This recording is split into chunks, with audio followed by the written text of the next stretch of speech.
আসসালামু আলাইকুম সবাইকে। আশা করছি সবাই অনেক অনেক বেশি ভালো আছো।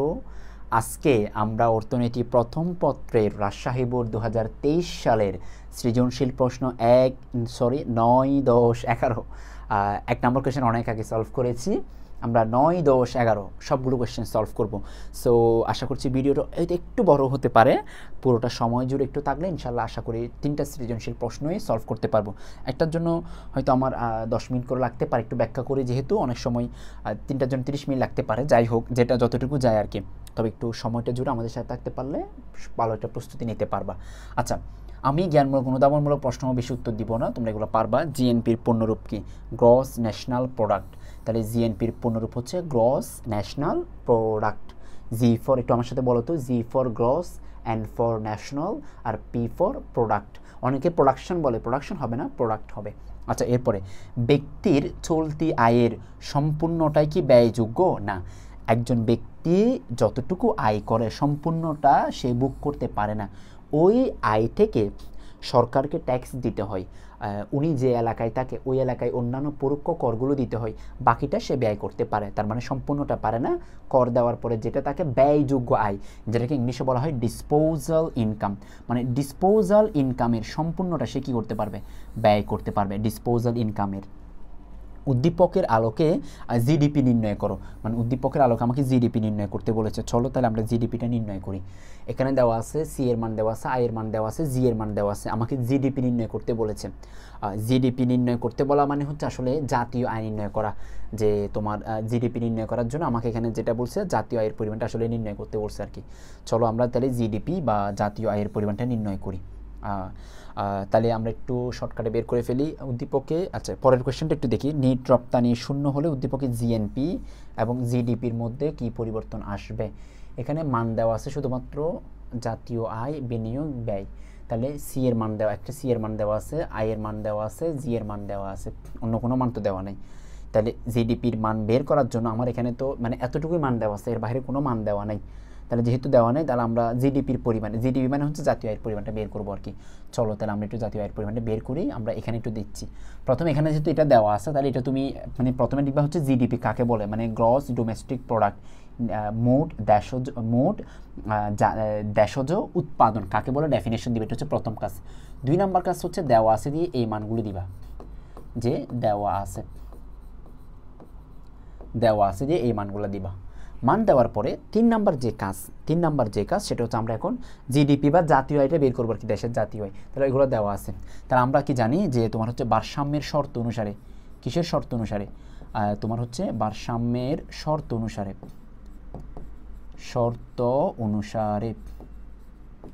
আচ্ছা, আমি একটু তোমাদেরকে বলি, অনেকে এটা কঠিন করে ভাবতে পারো। জিডিপি দেখো, আমার এখানে জিডিপি, আমরা জানি জিডিপির সূত্রটা কি জানো? যে C plus I plus G plus মানে জিডিপি মানে হচ্ছে একটা দেশের অভ্যন্তরে। তাহলে একটা দেশের অভ্যন্তরে কি থাকবে না? আমদানি রপ্তানি থাকবে না। এই তিনটাই হচ্ছে সূত্র, সি প্লাস আই প্লাস জি। কিন্তু এখানে সি এর কোনো নির্দিষ্ট মান নাই। সি এর মানে এখানে একটা ওয়াই সহ সংযুক্ত, এখানে একটা সমীকরণ দেওয়া আছে কিন্তু নির্দিষ্ট কোনো মান নাই। যদি এটা 1000 দেওয়া থাকতো, এটা যদি মনে করো অন্য একটা মান দেওয়া থাকতো, এটা যদি আরেকটা মান দেওয়া থাকতো, সবগুলো যোগ করে দিলে যেটা পাওয়া যেত সেটা হচ্ছে জিডিপি। এখানে কিন্তু তুমি জিডিপি সেভাবে বের করতে পারবা না, কারণ এখানে দেওয়া আছে একটা সমীকরণ, একটা পুরো সমীকরণ। তখন তোমাকে ভারসাম্যের শর্ত অনুসারে সামগ্রিক চাহিদা সমান সামগ্রিক যোগান যেই পদ্ধতি, ওইটার মাধ্যমে তোমাকে বের করতে হবে। চলো আমরা বের করি। ভারসাম্যের শর্ত অনুসারে সেটা হচ্ছে যে এএস সমান হচ্ছে কি তোমার হচ্ছে এডি। এএস সমান কি হবে? এডি। তাহলে এএস আমরা জানি এএস সমান হচ্ছে অর্থনীতি ওয়াই দিয়ে প্রকাশ করা হয়, আর এডি সমান হচ্ছে সি প্লাস আই প্লাস জি। এখন তাহলে দেখো এই যে ওয়াই, তাহলে ওয়াই যদি হয় মানগুলো একটু, আচ্ছা আমি প্রয়োজন একটা নতুন পেজে চলে যাই। না মুছবো না, তুমি ভয় পাইও না। আচ্ছা, ও মানটা তো দেখতে পারেনি, এটা মনে হয় 50 ছিল মনে হয়। দেখি তো, 50 প্লাস 0.5 ওয়াই, 50 প্লাস 0.5 ওয়াই। আয়ের মান দেওয়া আছে। ওহো, একটা দেখছি আরেকটা দেখি নাই, ওইটা একটু দেখে আসি না। 100, 200, ঠিক আছে, মনে থাকবে, আর বলবো না, মনে থাকবে। ওকে, 100 আর এটা হচ্ছে কত? 200। ভালো কথা না? এই এতটুকু আর কি। চলো তাহলে আমরা একটা ওয়াই এদিকে আছে আর একটা ওয়াই ওইদিকে আছে, ওইটা ট্রান্সফার করে ফেলি। 0.5 ওয়াই 50, এগুলো যোগ করলে কত হয়? 350 350। তাহলে আর এখান থেকে ওয়াই কমন নাও, তুমি যদি ওয়াই কমন নিলে এখান থেকে থাকবে 1, মানে এখানে ওয়াই থেকে, মানে এখান থেকে দুইটা ওয়াই না, এখানে একটা ওয়াই কমন নাও না, ওয়াই কমন নিলে ওয়াই থেকে ওয়াই কমন নিলে আর থাকে 1, আর 0.5 ওয়াই থেকে নিলে 0.5, আর এটা হচ্ছে 350। এরপরে হচ্ছে কি ওয়াই গুণ 0.5, আর এটা হচ্ছে 350। তাহলে ওয়াই সমান হচ্ছে 0.5, আর এটা হচ্ছে 350। তো ভাগ করলে যে মানটা আসবে ওয়াই সমান হচ্ছে কি 700। ওয়াই সমান কত? 700। ওয়াই সমান কত পেলাম আমরা? 700। তাহলে ওই যে জিডিপি, তাহলে এখানে যে ওই যে তোমার একটু আগে যে জিডিপি, তাহলে জিডিপির মানটা কত হবে? জিডিপির মানটা কত হবে, এটাই যে তোমার কাছে প্রশ্ন। চলো আমি একটু তোমাকে প্রশ্নটা দেখাই দিই। তাহলে জিডিপির মানটা একটু আগে আমরা জিডিপি সমান কি জানি দেখো, এখানে ওয়াইয়ের মান বের করছি আমরা, ওয়াইয়ের মান 700। তাহলে এখানে জিডিপির মানটা, যা কারো যদি কনফিউশন লাগে আমি সহজ করে দিচ্ছি। তাহলে দেখো জিডিপি, তাহলে জিডিপির মান আমরা কি জানি? সি প্লাস আই প্লাস জি। এখন সি এর মান কত? সি এর মান হচ্ছে 50 প্লাস 0.5 ওয়াই প্লাস 100 প্লাস হচ্ছে 200। দেখো তাহলে এটা 50 সরি,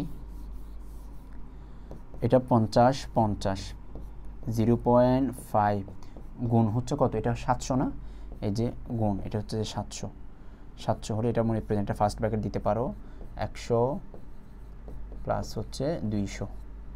এখন দেখো তার এটা হচ্ছে যে 50 প্লাস এটা কত হবে? 350। কত হবে তোমার? হচ্ছে 350, আর প্লাস হচ্ছে 100 প্লাস হচ্ছে 200, আর এখন যোগ করে দাও তো, এটা হচ্ছে 400, আর ওইদিকে 400, এটা 400 না, 400 ওইদিকে যোগ করলে কত হয়? এই 700, এই 700, এই দেখো 400 700, এইটাই হচ্ছে তোমার জিডিপি। এখন মনে হতে পারে স্যার এই যে জিডিপির মানটা আপনি এটা বের করছেন, আর এদিকে যে ওয়াই এর মান বের করছেন, দুইটা সমান কেন হয়েছে? হ্যাঁ সমস্যা নেই, সামগ্রিক চাহিদার সময় সামগ্রিক যোগান হচ্ছে, আমার কোনো আপত্তি নাই, কিন্তু আমাকে জিডিপির মানটা আমি বের করলাম। কারণ জিডিপির সূত্রটা কি? জিডিপির সূত্রটা হচ্ছে এটা, যে সি প্লাস আই প্লাস জি। কারণ এখানে আবার তোমার কি আসতে পারবে না? এক্স এন আসতে পারবে না, কারণ একটা দেশের ভিতরে মানে এটা মনে করো বাংলাদেশ, তো বাংলাদেশের ভিতরে তোমার হচ্ছে কি এটা এইভাবে যাবে আর কি, বাংলাদেশের ভিতরে কি আমদানি রপ্তানি হতে পারে না, বাংলাদেশের সাথে অন্য দেশের হতে পারে, মানে বাংলাদেশের বাইরে যেতে হবে, তার মানে জিএনপিতে যেতে হবে। তাহলে এখানে সূত্র এতটুকু, তাহলে আমরা জিডিপির মান পাচ্ছি কত? 700। তাহলে এখন এটা সবাই আশা করি বুঝতে পেরেছো, মানে এভাবে একটু ক্যালকুলেশন করে তোমাকে এই মানটা বের করতে হবে আর কি। সো এটার আমি মুছে দিচ্ছি, এটা মুছে দিচ্ছি, আমরা পরবর্তী কোয়েশ্চেনে যাব।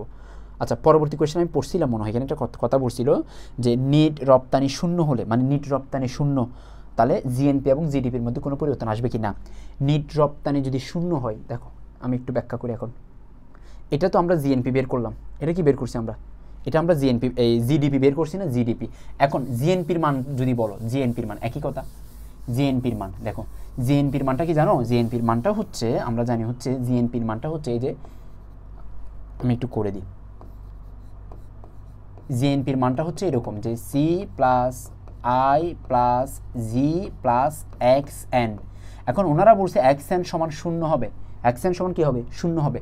আর এই তিনটা সমান এটা না, জিডিপি না, তো আমি তো শর্টকাটে করতে পারি, যেটা হচ্ছে জিডিপি। তাহলে জিডিপি প্লাস শূন্য, তাহলে জিডিপি প্লাস শূন্য হলে জিডিপি হবে। আর জিডিপির মান কত বের করেছো? 700। কত? 700। তার মানে যদি নিট রপ্তানি মানে এক্স এন, এটাকে আমরা এক্স মাইনাস এমও দিতে পারি, যে রপ্তানি মাইনাস আমদানি, এক্সপোর্ট মাইনাস ইম্পোর্ট, এটা যদি শূন্য হয়, এটা যদি কি হয়? শূন্য হয়, তাহলে জিডিপির মান যত হবে জিএনপির মানও তত হবে, জিএনপির মান যত হবে জিডিপির মানও তত হবে, কোনো পরিবর্তন হবে না।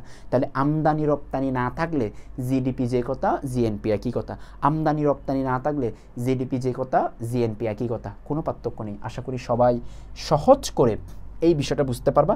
এখন এই প্রশ্নটার একটু ব্যাখ্যা দিতে হবে আর কি তোমাকে, কোনো পরিবর্তন আসবে না সেটা একটু ব্যাখ্যা দিবা। এখানে জিএনপি কাকে বলে, জিডিপি কাকে বলে, ডেফিনেশনগুলো দিবা, জিএনপিতে কোন কোন আইটেমগুলো বসে, জিডিপিতে কোন কোন আইটেমগুলো বসে সেগুলো বলবা, মানে বুক ব্যয়, বিনিয়োগ ব্যয়, সরকারি ব্যয়, আমদানি রপ্তানি। আবার ওই অঙ্কটা শেষ অংশটা একটু করে দেখাবা, যেটা আমি এখন করে দেখাইছি, যে তোমার হচ্ছে জিএনপি সমান জিডিপি প্লাস হচ্ছে এক্সএন, এক্সএনের মান শূন্য, এখানে বলে দিচ্ছে যে এক্সএন নিট রপ্তানি মানে শূন্য, তাহলে কোনো পরিবর্তন আসবে না। তাহলে 9 নম্বর এই কোয়েশ্চেনটা আশা করি সবাই পারবা। আমি চলে যাচ্ছি হচ্ছে 10 নম্বর কোয়েশ্চেনে। 10 নম্বর কোয়েশ্চেন কি দেখো, স্বয়ংভর স্বয়ংভূত ভোগ। তাহলে স্বয়ংভূত ভোগ মানে হচ্ছে যেই ভোগ তোমার হচ্ছে আয়ের উপর নির্ভর করে না, আয় করলেও ভোগ করতে হয়, আয় না করলেও ভোগ করতে হয়। আয়ের পরিমাণ বাড়লেও যেই ভোগের কোনো পরিবর্তন হয় না, আয়ের পরিমাণ কমলেও যেই ভোগের কোনো পরিবর্তন হয় না, তাকে বলা হয় স্বয়ংভূত ভোগ। তার মানে যেই ভোগ আয়ের উপর নির্ভর করে না। প্রবাসীদের আয় জিডিপিতে অন্তর্ভুক্ত হয় না কেন? জিডিপি মানে হচ্ছে একটা দেশের ভিতরে, একটা দেশের ভিতরে তো প্রবাসী থাকে না। একটা দেশের ভিতরে কি প্রবাসী থাকে না? তো আমার দেশের ভিতরে 1,47,570 বর্গ কিলোমিটার প্রবাসী থাকে না তো। এখন তুমি বলবা স্যার ওই যে রোহিঙ্গা আমাদের দেশে থাকে ওরা তো প্রবাসী না, ওরা বিদেশি। শ্রীলঙ্কানরা বাংলাদেশে থাকে, ওরা তো বিদেশি। কিন্তু প্রবাসী মানে কি? আমার দেশের জনগণ অন্য দেশে থাকলে এটা হচ্ছে প্রবাসী।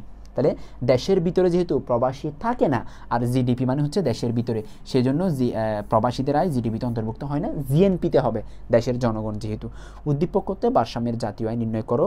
সরকারি ব্যয় দ্বিগুণ করা হলে জাতীয় আয়ের উপর কী প্রভাব পড়বে? উদ্দীপকের আলোকে ব্যাখ্যা করো। আমি দুইটাই করে দেখাবো। দেখো 3 নম্বর প্রশ্নের উত্তর দেওয়ার সময় প্রথম কাজ হচ্ছে তোমাকে ভারসাম্যের জাতীয় আয় কাকে বলে, জাতীয় আয় কাকে বলে তুমি ডেফিনেশন দিবা। এরপরে ডেফিনেশন দেওয়ার